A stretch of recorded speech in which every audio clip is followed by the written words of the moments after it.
What's up, y'all? This your girl, Miss Maggie T with Atlanta Hawks News. If you're new to the channel, I want you to hit that subscribe button so you won't miss another post from me. But let's go ahead and get into this update. It looks like we have 85% of our players that are receiving their first dose. 13 of those players received their first one in mid-March, and then they got their second one actually just last Thursday, as well as we added an additional 2 more players due to the expansion in Georgia for eligibility, where they received their first dose, and of course later on they will receive their second, most likely before the playoffs. So good news for that. That means, though, once the team has achieved 85% of the players being fully vaccinated, those individuals won't have to wear a mask while at practice, will be permitted to eat indoors or outdoors at restaurants, depending on what local ordinances allow, and there will be more flexibility to leave the team hotel and eat on flights for members. So, hey, big ups to them. Now, that's not immunity. So, of course, they still have to be careful because there's going to be other players that haven't got vaccinated as of yet. And just be safe and hope we can just remain COVID free. But it takes less of the blow to how COVID could affect us without being vaccinated. So let's go ahead and get into this Indiana Pacers game, though. John Collins did actually return to this game after a 9-game absence due to an ankle sprain, and he got straight back into action like he missed not a beat. We did beat them at 129 to 117, and it was a back and forth battle towards the end of the game. You know, the Hawks started off very positive on offense, where we had a 24-4 run and took a commanding lead of 30-10. So that was a big lead. At that point, we took advantage of the Pacers just shooting 3 of 12 from the floor, and the Hawks was just flying high after attacking the rim at that point.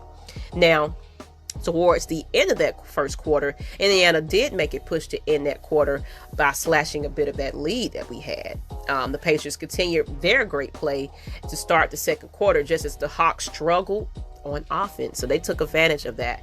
Atlanta's backup unit just wasn't cutting it, and the Hawks didn't score for almost 4 minutes between the end of the first quarter and the beginning of the second quarter. Atlanta did close, though, in stronger fashion, so we still had the lead going into that halftime of 66-57, so we had the advantage there. Now, Atlanta led by as many as 11 points in the third quarter, but later on, the Pacers outscored the Hawks in that period, you know, getting our lead down to just 1 point, 87-86. So it definitely got very, very, very interesting at that point. Fortunately, the Hawks made a few plays in the final 2 minutes of that quarter, including a 3-pointer from Herter to maintain a 4-point lead as the fourth quarter arrived. So we stayed in, we made the plays what we need to stay in the lead for the most part. The Hawks quickly pushed the lead up to about 8 points after an effort from Capela. And, he was just doing his thing throughout this game to help us throughout. From there, however, we just simply put the game away, and everybody was contributing. After the two teams traded buckets got tied to 107 and 107. The Hawks went on a 13-4 run, capped by a dagger by Trae Young, a 3-pointer. Hawks claimed a 12-point victory, improving to 31-26 on the season, and it was a hard-fought game, definitely. 4 players scored about 20 points or more for the Hawks, led by Trae Young with 34 points and 11 assists. Capela had a strong finish with 25 points, 24 rebounds, and 3 blocks, with Herter adding 23 points, including 5 of 7 from the 3 and 9 rebounds.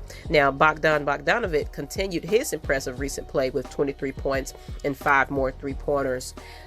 Everybody just pretty much did their thing, did what they needed to do, and we closed that game.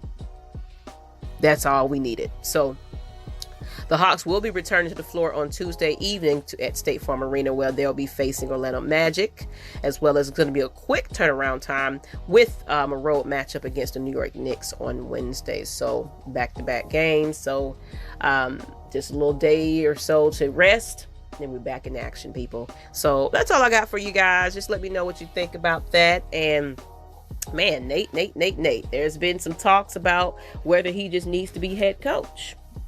I think he's definitely got that potential. So what do y'all think? Do you think Nate deserves to be head coach? Definitely. Let's go ahead and get me your comments. Share this content out. And I appreciate you guys always tuning in. And I'm out, people. Peace.